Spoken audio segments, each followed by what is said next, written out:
Soltando a Língua, um bate-papo com especialistas sobre temas da fonoaudiologia. Olá, esse é o Soltando a Língua e eu sou a fonoaudióloga Graziele do Colégio Pedro II. Hoje vamos conversar com a doutora Carolina Schirmer. A doutora Carolina Schirmer é fonoaudióloga e professora adjunta da Faculdade de Educação da Universidade Estadual do Rio de Janeiro. Seja bem-vinda, doutora Carolina Schirmer, ao Soltando a Língua. É um prazer termos você aqui conosco. Boa tarde, Graziele. Queria agradecer o convite, convite seu e do NAPNE para participar, desse bate-papo. É um prazer, então podemos começar. Sim, vamos sim.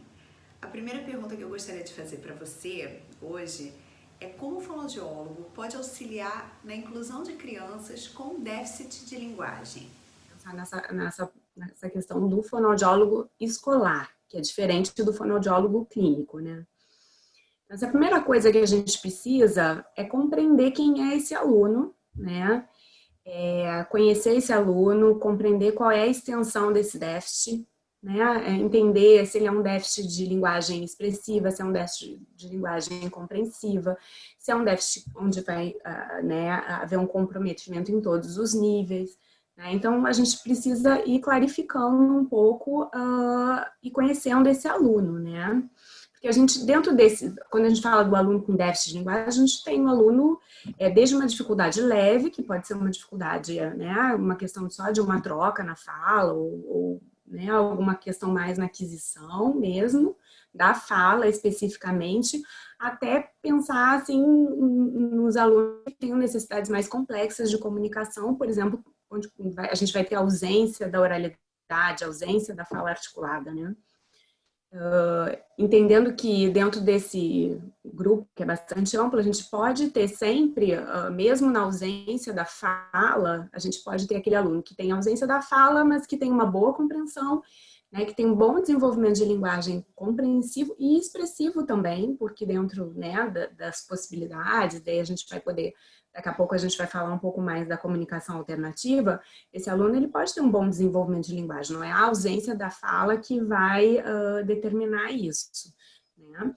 E hoje a gente pode, então, tem uma variação muito grande, a gente precisa primeiro conhecer quem é esse aluno, entender, né, quais as dificuldades, quais as habilidades que ele tem, quais os interesses, para que a gente possa, então, pensar, né, dentro dessa perspectiva do fonoaudiólogo escolar, em como a gente vai estar podendo contribuir com esse aluno e com o professor e com toda a escola, né. É importante a gente entender essa questão da linguagem, a gente às vezes confunde, né, um pouco, a gente vê isso bem comum, né, a linguagem, a comunicação e a fala um pouco se misturando. A gente tem que entender que a linguagem, ela é extremamente relevante para o desenvolvimento e para a aprendizagem, né, de todos nós. É a representação do nosso pensamento e ela vai ser expressa pelos indivíduos, né, através do código, né. E esse código é a nossa língua, que pode ser, né, a língua portuguesa, né, que a gente fala e que a gente escreve, ou no caso do surdo, pode ser a língua, né, brasileira de sinais. Então, assim, o que é importante? Que os usuários tenham o mesmo código para que eles possam compreender a mensagem, aquilo que eles querem trocar, e essa troca de mensagem, esse uso dessa mensagem, nessa troca comunicativa, que vai ser o objetivo principal da linguagem, que é a comunicação, né? E é esse processo pelo qual a gente vai trocar informação, os interlocutores trocam informação, e essa informação ela pode ser trocada de várias maneiras, não só através da maneira verbal, né, que a fala, enfim, que é a maneira mais usual de fazer essa troca comunicativa, mas também de formas não verbais, né? Então, isso é importante a gente ter essa ideia. A gente pensa na fala como sinônimo de linguagem, né? Mas não, a gente precisa entender que isso é muito maior e é nisso que o fonoaudiólogo vai poder contribuir muito com a escola, nesse entendimento. Carol, você tocou num da escola. ponto muito interessante. Você falou que o fonoaudiólogo na escola, ele tem um trabalho diferente, que é o trabalho clínico. E como é que seria isso? Assim, o fonoaudiólogo na escola, ele pode clinicar? Assim, tem crianças com necessidades especiais dentro da escola. O fonoaudiólogo pode atender essa criança individualmente, fazer estimulação de linguagem? Como é que é isso? Assim, o trabalho do fonoaudiólogo na escola ele vai ser diferente do trabalho do fonoaudiólogo na clínica, no consultório, né? Esse atendimento é uma coisa assim, muito ampla, né? Porque, óbvio, você vai estar na escola, você pode atender as necessidades desse aluno, só que o trabalho ele é diferente. Né? O fonoaudiólogo não vai retirar esse aluno da sala para fazer estimulação, como você falou. Não é esse o trabalho do fonoaudiólogo no espaço da escola. Né? O fonoaudiólogo ele não vai fazer o atendimento clínico, né? Ele não vai retirar o aluno da sala para fazer estimulação, né? Fazer terapia especificamente, né? A gente tem que entender que essa função ela é diferente, ela vai para além dessa questão do processo de reabilitação e ela vai ter que ser voltada para as ações com relação ao processo de inclusão desse aluno. Se ele estiver sendo atendido clinicamente, a gente vai fazer a troca com o nosso profissional, com o colega, né? A gente vai entrar em contato com o fonoaudiólogo que atende esse aluno para buscar essas informações, né, que são extremamente relevantes e que vão ser importantes quando a gente vai se juntar. Daqui a pouco a gente vai estar falando sobre a questão da equipe, como o fonoaudiólogo pode, né, apoiar o professor e o atendimento educacional especializado. Então, ele precisa ter esse conhecimento. Então, a gente vai ter que conhecer esse aluno, as dificuldades, as habilidades dele. Muito importante, porque a gente às vezes foca só na questão da dificuldade. E quando a gente vai para essa questão da inclusão escolar e pensar nesse atendimento, a gente precisa pensar no que esse aluno tem de bom, de potencial, no que ele tem de interesse, que muitas vezes o interesse é que vai ajudar a gente nessas estratégias para envolver o aluno nas atividades escolares, né?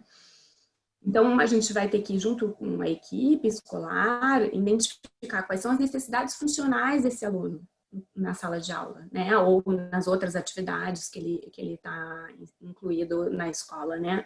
Então, ele precisa ler, ele precisa escrever, ele precisa comunicar, ele precisa interagir, enfim, todas essas atividades que têm a ver com a questão da competência do fonoaudiólogo, né? Leitura, escrita, fala, linguagem, comunicação.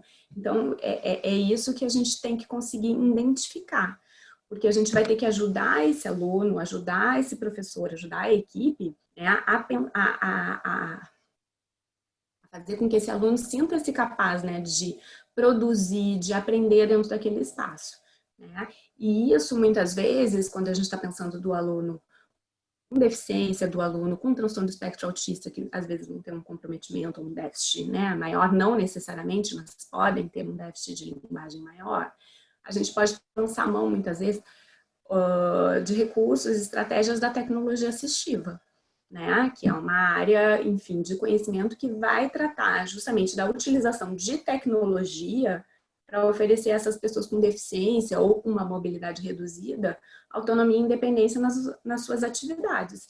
Então, nesse caso, né, a gente vai precisar, sim, entender dessas questões para poder auxiliar a equipe, né. A gente não pode trabalhar clinicamente, mas tem muito trabalho, né? Dentro da escola tem muito trabalho. E um desses trabalhos que eu estava comentando sobre o trabalho com a tecnologia assistiva, que é um trabalho feito muito no atendimento educacional especializado. E como é que é essa relação, Carol, entre o fonoaudiólogo e o professor do atendimento educacional especializado, que a gente chama de AE?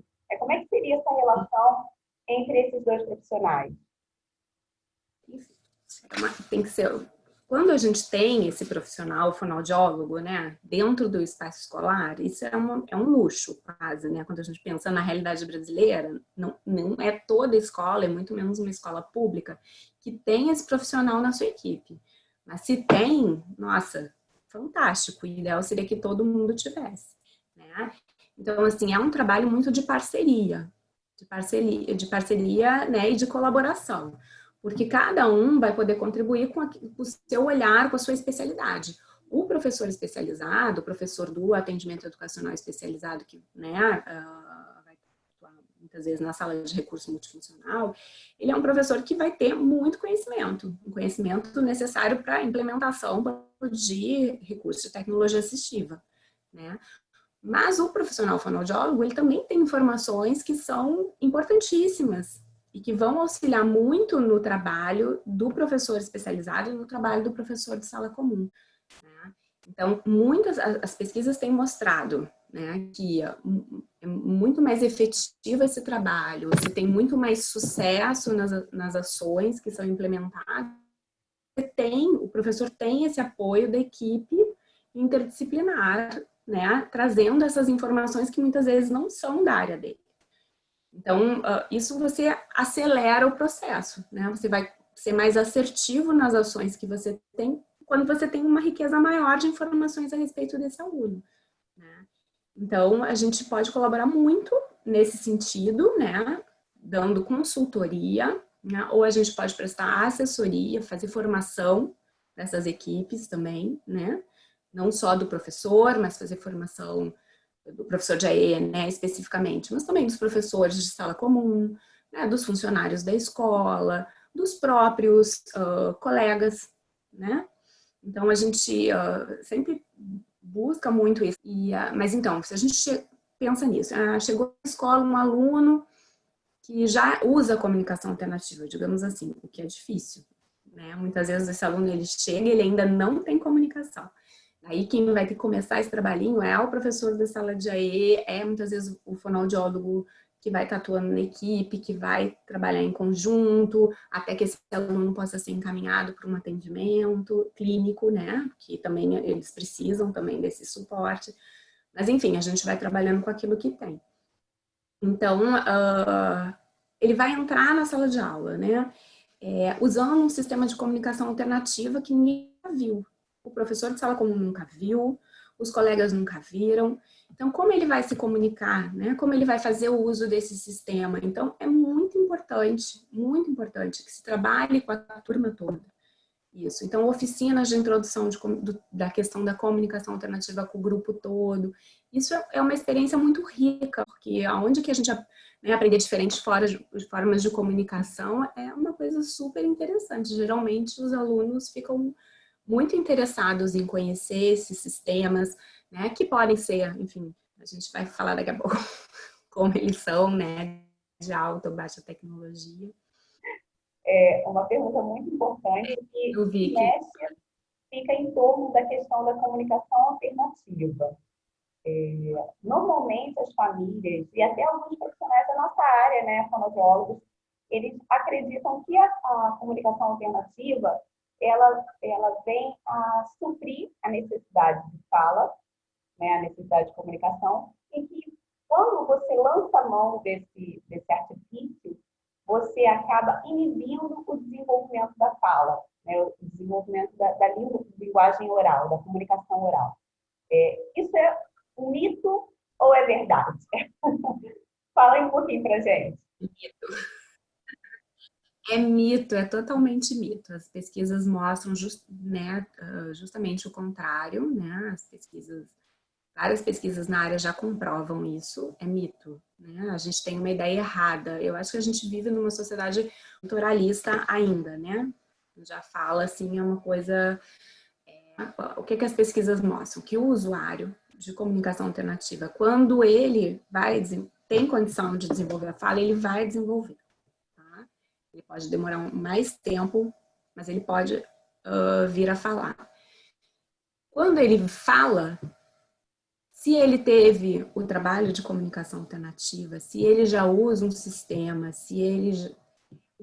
o que as pesquisas mostram? Que ele tem um vocabulário adequado para a idade, um vocabulário amplo, ele já tem uma organização sintática melhor, ele já entende as regras, né, do uso social da linguagem, né, a questão pragmática dele está muito mais desenvolvida do que quando a gente foca especificamente na fala, na articulação, né? Se a gente fica focado só na articulação e ensinar o aluno a falar, digamos que ele consiga falar, sei lá, 5 palavras, né? Vai aprender a falar ou articular algumas palavras, aquelas que são de necessidade mais básica ou que são mais fáceis, daí depende também da questão do que o aluno tem, né?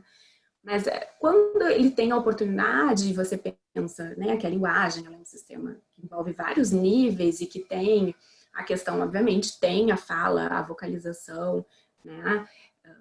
Mas também tem gestos, tem expressão facial, expressão corporal, você tem o olhar, você usa muitas vezes imagens.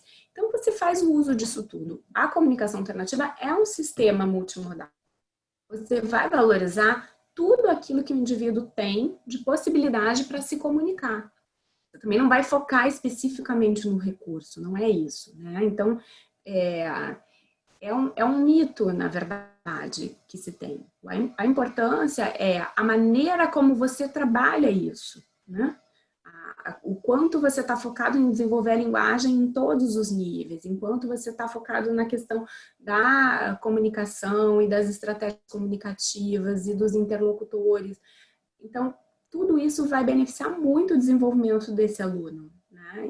E só vai poder acelerar essa questão do desenvolvimento, da aquisição de linguagem. E se ele vai falar, né, se ele tem condição de falar, ele vai fazer uso disso, porque é muito mais fácil, né? Assim, eu não preciso levar um recurso, eu acesso meu vocabulário na hora que eu quero, não tem limitação. A fala, quando ela é muito potente, né? E ela atrai muita atenção. Então, assim, eles não vai deixar de falar por conta disso. E se eu só tenho a fala, não. Se eu não tenho a fala, ou eu tenho uma fala que não é suficiente, ou que ela não é funcional no sentido de que, por exemplo, alunos com transtorno do espectro autista que a gente tem, né? E que cada vez mais a gente encontra no espaço comum, né, escolar, que tem, por exemplo, a ecolalia, né? Que é a repetição pela repetição. Eles falam, mas é uma fala sem função. Então, ele repete porque ele repete. A gente até sabe, né, que a ecolalia é uma coisa muito positiva. E se o aluno é ecolálico, a gente vai, muito provavelmente, conseguir chegar na oralidade, na fala funcional.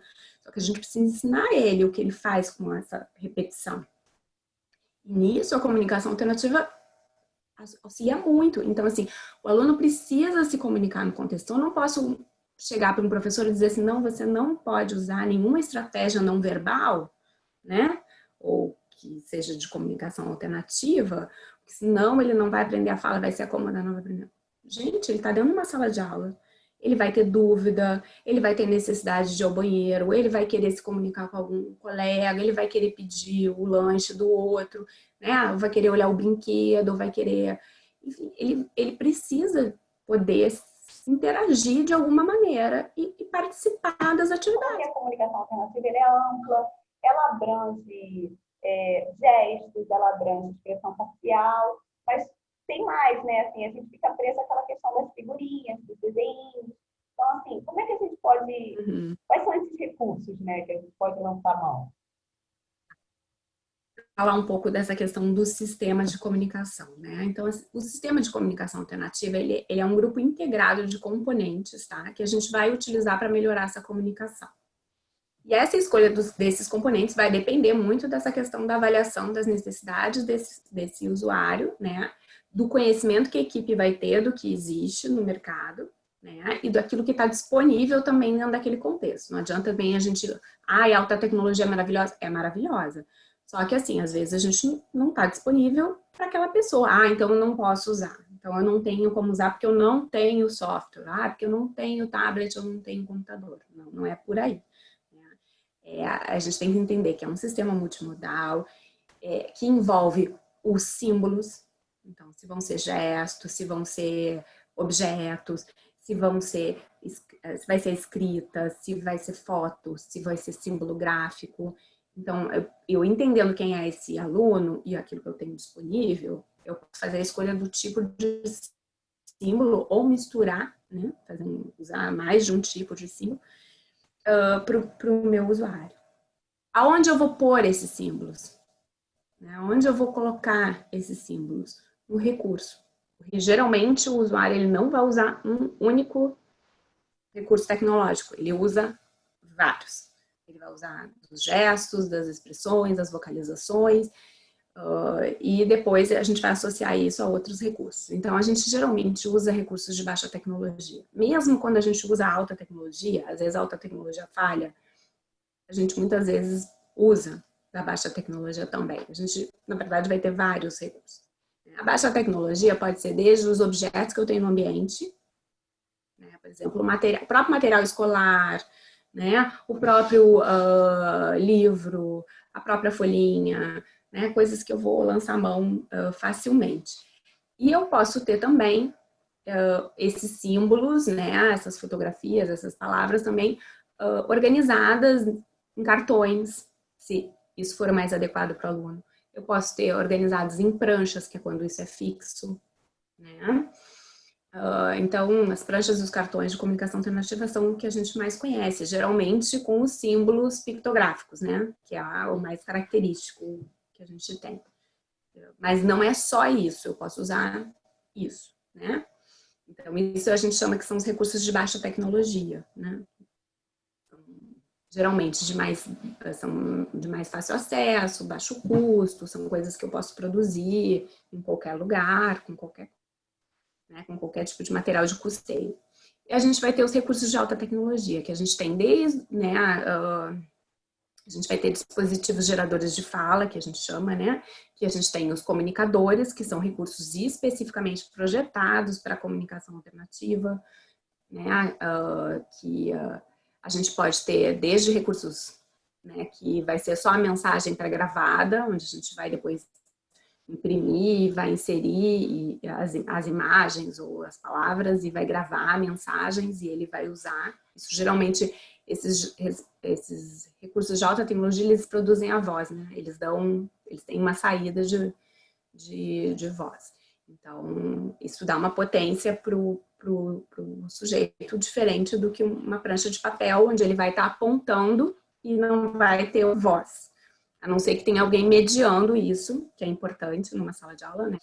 Então, hoje em dia a gente tem também, hoje em dia não, a gente já tem isso no mercado há muito tempo, né? Recursos de alta tecnologia. Só que era algo que realmente, em termos de acesso, era para poucos, né? Porque são recursos que muitas vezes são caros, né? E são importados, a gente não tem tanta produção nacional, então isso inviabilizava muito o acesso para os usuários de comunicação alternativa a esses recursos de alta tecnologia, né? Só que a gente avançou muito também em relação a isso. E hoje em dia, um tablet, um aparelho de celular, pode se virar um dispositivo gerador de fala, porque a gente já tem muitos softwares de comunicação alternativa hoje disponíveis no mercado, né? Tanto pagos, mas a gente tem muitos bons softwares disponíveis gratuitamente. Então, a gente pode ter um celular que vira um dispositivo gerador de fala. E um celular, hoje em dia, é algo mais possível, que muitos têm, né? Então, um celular, um tablet, um iPad, um computador, né? A gente tem hoje vários recursos já disponíveis, recursos que são bons, que eu posso customizar, que eu posso colocar, inserir lá as informações de acordo com as necessidades daquele aluno, e que eu posso vir a desenvolver esse recurso como uma possibilidade dele fazer uso dentro do contexto da escola. Bom, Carol, a gente está caminhando para o final do nosso bate-papo. A gente ainda tem alguns minutinhos. Se você quiser trazer mais alguma consideração que você acha importante, você fica à vontade, tá?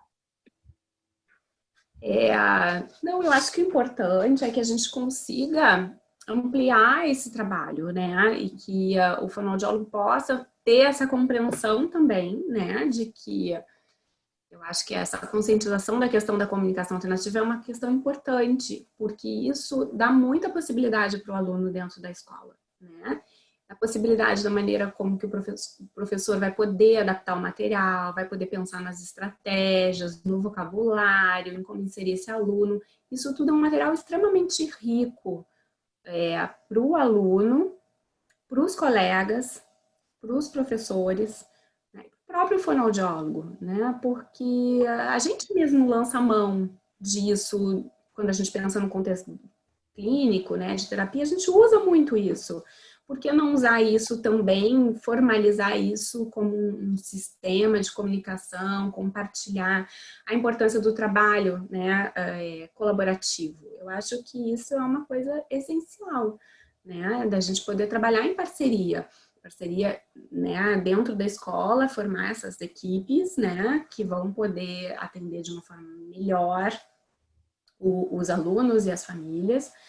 A gente cresce muito enquanto profissional, porque a gente aprende muita coisa com o outro, coisas que a gente não domina e que a gente acaba, na troca, aprendendo, então a gente vai ganhando muito nisso. E a gente não se sente sozinho fazendo um trabalho, né? Quando a gente pensa em linguagem, a gente pensa em comunicação, não tem como ser um trabalho sozinho, isolado, né? A gente precisa do outro, precisa de todos os outros. Então, eu acho que a gente ainda tem muito que avançar nessa questão dessa parceria, né, entre escola e saúde, e até, né, enfim, até porque muitas vezes a gente não vai ter o fonoaudiólogo escolar dentro, né, dessa equipe, esse fonoaudiólogo vai estar fora da escola, né, e que tem que flexibilizar no sentido de eu sei porque eu sou fonoaudióloga, né? Trabalhei, hoje faz uns 2 anos, 3 anos que eu parei de clinicar, assim, de fazer atendimento clínico. Estou só voltada para a universidade, mas assim, até pouco tempo eu trabalhava. Então, assim, é muito difícil às vezes você ter entrada na escola. Assim como é muito difícil a escola também ter entrada no consultório. Então, assim, tem uns entraves que a gente precisa solucionar, porque precisa muito haver essa troca. É muito, muito importante essa troca. Que a gente possa fazer essa troca com os colegas, trabalhar realmente em equipe. Eu acho que a gente tem, muitas vezes, um trabalho, sabe, compartimentado, né? O aluno fica dividido, segmentado, e a gente não consegue enxergar o todo e não consegue ver, assim, né, como trabalhar com o outro. Então, quando a gente está pensando em linguagem, em comunicação, não tem como ser diferente. A gente precisa somar esforços e não dividir, né? Não achar que o meu trabalho é mais importante ou que, né? Por exemplo, a gente ainda hoje tem aluno que não frequenta a escola todos os dias, no horário que ele deveria frequentar, porque a gente acha que a saúde é mais importante que a escola. Então, o aluno perde a escola, perde a sequência, né? Muitas vezes porque ele tem que ir na terapia. A gente não consegue acomodar todas as coisas, né? Às vezes a gente tem alunos com um volume excessivo de terapia, né? Claro, as coisas são importantes, mas por que a escola é menos importante? Né? A gente precisa dar importância para todas as coisas e enxergar esse aluno como um todo. Né? Eu acho que isso é uma coisa importante, assim, que eu acredito muito. Carol, a gente vai precisar encerrar aqui o nosso bate-papo. Mas em nome de toda a equipe de fonoaudiologia do Colégio Pedro II, eu agradeço a sua participação. Muito obrigada, foi muito bom conversar com você hoje. Ótimo, foi ótimo, agradeço muito o convite, espero ter contribuído, né? E fico à disposição de vocês para, enfim, aprofundamentos, ou para trocas, ou para projetos, para parcerias, né? Tá certo? Então, agradeço muito, foi ótimo. Obrigada, Carol, muito obrigada, foi ótimo. Assim finalizamos mais um Soltando a Língua, um trabalho da equipe de fonoaudiologia do Colégio Pedro II. E aguardamos você no próximo vídeo. Obrigada!